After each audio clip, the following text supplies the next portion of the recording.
तशवीशनाक है। 2019 में एहतजाजों का सिलसिला चला, फिर बंदिशें चली और कारोबार सिफर हो गया। उसके बाद 2020 आते आते भी मामला सुधरे नहीं और कोरोना वायरस ने रही सही कसर पूरी तरह से निकाल दी, जिसकी वजह से ताजिर अंजुमन अपनी तरह से परेशान है और जो लोग बैंक से कर्जा ले रहे थे उन्हें वापस अदायगी करने में काफी मुश्किलात का सामना भी करना पड़ रहा है। रियासती इंतजामिया और लेफ्टिनेंट गवर्नर इंतजामिया ने अगर ताजरों के लिए एक राहत दे दी थी कि उन पर जो टैक्सेस है या जो इंटरेस्ट है उसमें थोड़ी सी रियायत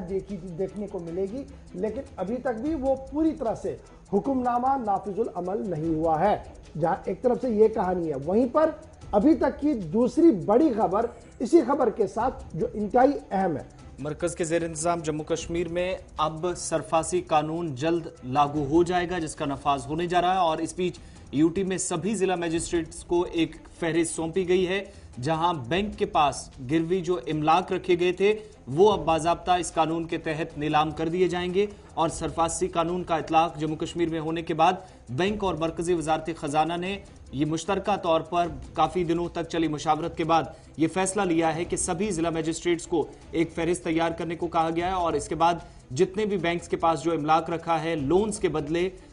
इमलाक जो गिरवी रखा था वो अब बाज़ाब्ता नीलाम कर दिया जाएगा। बड़ी खबर हम आपको जम्मू कश्मीर से बता रहे हैं, जहां पर मरकजी वजारत खजाना और जम्मू कश्मीर वजारत खजाना के आला अफसरों के बीच पिछले 2 माह से लगातार नशस्तें हो रही थी। बाद में बैंक जो सरकारी और गैर सरकारी बैंक जम्मू कश्मीर के अंदर काम कर रहे हैं उनकी मीटिंगें अलग से मरकजी वजारत खजाना के अंदर हुई है, लिस्टें फराहम की गई हैं और उसके बाद अब ये फैसला लिया गया है कि सरफासी एक्ट जो ऑलरेडी जम्मू कश्मीर के अंदर नाफिजुल अमल है, इसके तहत मॉर्टगेज प्रॉपर्टियां जो है वो ले ली जाएंगी, टेक ओवर करी जाएंगी और इस सिलसिले में बाज़ाब्ता तौर पर सरकार की तरफ से डिस्ट्रिक्ट मजिस्ट्रेट्स को कहा गया है कि वो इस पर कार्रवाई करे। और सरफासी एक्ट के तहत जो प्रिस्क्राइब्ड वक्त दिया गया है 60 दिन यानी 2 महीने का वक्त जो है, उस वक्त के तहत जिन लोगों के नोट से गई हैं उसके बाद अगर उनकी कुर्की करनी है, नीलामी करनी है, उसमें वो कर सकते हैं। और अगर कहीं पर उन्हें लगता है, डीएम्स को लगता है कि नोटिस देने की जरूरत है तो वो उस एक्ट के तहत जल्दी जल्दी से काम करे। सभी एप्लीकेशंस अंडर सेक्शन 14 एक्ट के तहत जो है वो लाई गई हैं और फाइनेंस डिपार्टमेंट की तरफ से ये साफ कर दिया गया है कि इस पर कार्रवाई बहुत जल्द होगी और सभी डिस्ट्रिक्ट मजिस्ट्रेट से कहा गया कि वो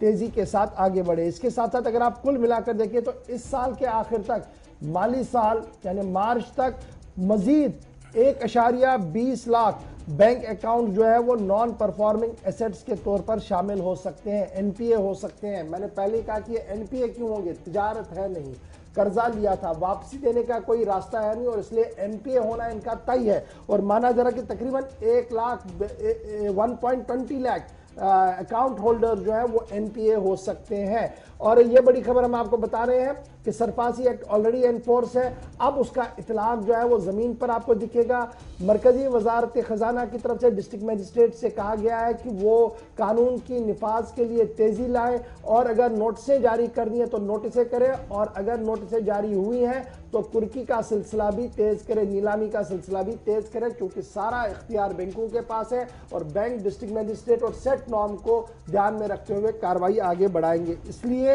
ये इंतहाई बड़ी खबर है जो हमने आपके सामने रखी है, क्योंकि ताजिर और आम लोगों की तरफ से भी सरकार के सामने बहुत बार यह इशू रखा था कि पिछले 2 साल के दौरान जो माली मामला, जो जिस तरीके का मामला चल रहा है जम्मू कश्मीर के अंदर, तिजारत सिफर है और इस बीच बैंकों का बहुत ज्यादा प्रेशर भी है। तो अब इसमें यह खबर कि एक तरफ से लेफ्टिनेंट गवर्नर ने कुछ रियायत देने का ऐलान किया था जो अभी तक भी नाफिजुल अमल नहीं हुआ है और दूसरी तरफ से एक्ट की तहत कार्रवाई को तेज करने की बात मरकजी वजारत खजाना की तरफ से रखी जा रही है। जराया से हम आपको बड़ी खबर इस वक्त बता रहे हैं जो हमारे पास आई है। सरकारी जराया जो दिल्ली और श्रीनगर के अंदर है, उनके हाईएस्ट ऑफिशियल से यह खबर हम आपको बता रहे हैं कि कार्रवाई के लिए कमर कस ली गई।